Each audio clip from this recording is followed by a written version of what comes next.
So my name is Pierre Claude Nolin, and for the same reason, I'll have to spell my name, Nolin, N-O-L-I-N, and already you can feel my accent. I'm from the French part of my country. Ladies and gentlemen, members of the press club, and also the viewers who are watching us through the magic of modern technology, let me thank the organizer of this important press conference for inviting me, especially Dr. Trebek. Canadian, presumably Americans also, deserves national drugs policies that are global, effective, and also respectful of human rights.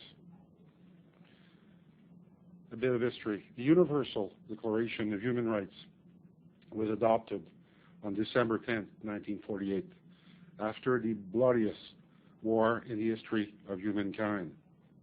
Clause 3 of that declaration states, everyone has the right to life, liberty, and security of person. Today, politicians, researchers, lawyers, police officers, medical physicians around the world are no longer afraid to say that the prohibition of so-called illegal drugs, which led to the war against drugs, has been a manifest failure.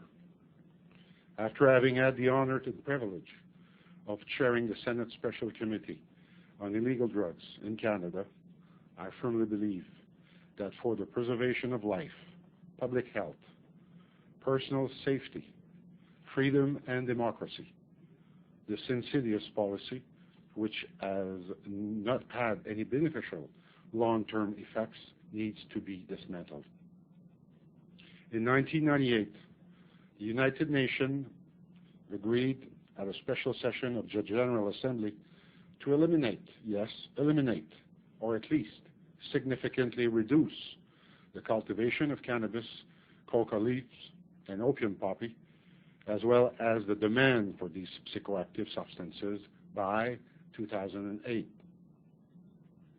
Over the past few weeks, representatives of the 116 countries met again in Vienna during the 46th session of the United Nations Commission on Drugs to reaffirm their commitment and enhance their faith in prohibition.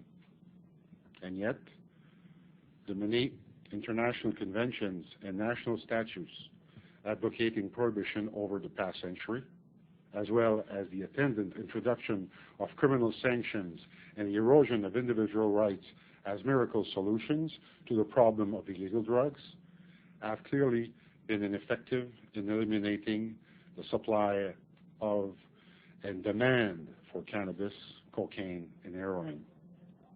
In Canada, prohibition officially began with the coming into force of the Opium Act in 1908, whereas in the United States, it became the government's official policy in 1914 with the Arson Narcotic Act.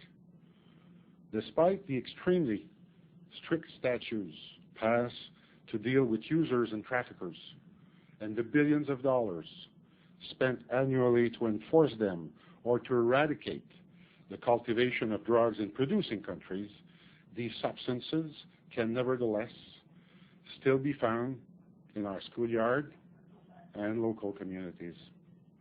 According to our report, the policy has had no impact on trends in drug use in Canada, given at least 40% of young Canadians aged between 12 and 17, that's over 1 million youth in my country, have used cannabis in the past 12 months, and 10% use such drugs every day.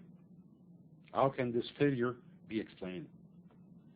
To begin with, international convention in that past century have been based on a two-tier system, aiming to regulate drugs manufacturing mainly in the northern hemispheres country and prohibit illicit organic substances production mainly in the southern hemisphere. In other words, there has been few or no consideration for the real dangers that these drugs present to public health.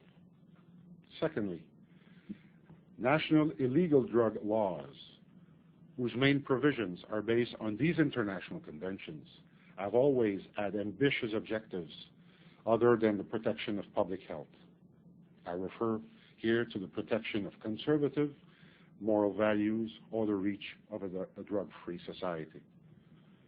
That being the case, our report emphasizes the fact that beyond the declared official rationale for these laws, other factors such as racism, prejudice, and myth, the development of the pharmaceutical industry, and the machinery of an enormous nationwide government bureaucracy to enforce restrictive criminal laws for illegal substances are what underpin prohibition. The criminalization of illicit drug use as a strategy to protect the population from one of the most serious scourges of human history has subtly veiled the real issues at stake in the policy, as well as the way it has ravaged many communities while making it impossible to establish intelligent and efficient prevention and public education programs and better focus and respectful treatment measures. Nevertheless, many other models of public policy, one that place an emphasis on health protection and on reducing the harm caused by drugs and their criminal prohibition, have been developed over the past 30 years, mainly in Europe, as an alternative to criminal law.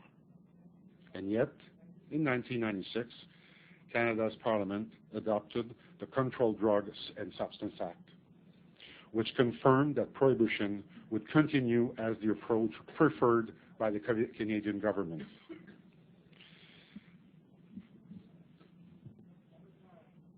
However, federal authorities' inability during the parliamentary debate on this act to answer specific questions about their clear objectives, the real effect of cannabis, the criteria used to classify illegal drugs into various categories, the cost involved in enforcing the act, and the historical background to it, made it clear that the time had come to reevaluate the principles on which Canada's policy in this area was based.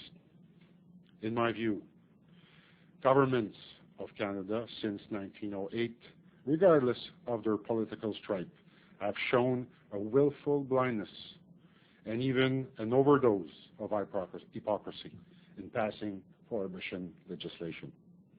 It is unacceptable that parents, even today, still do not have objective information to deal with the problem.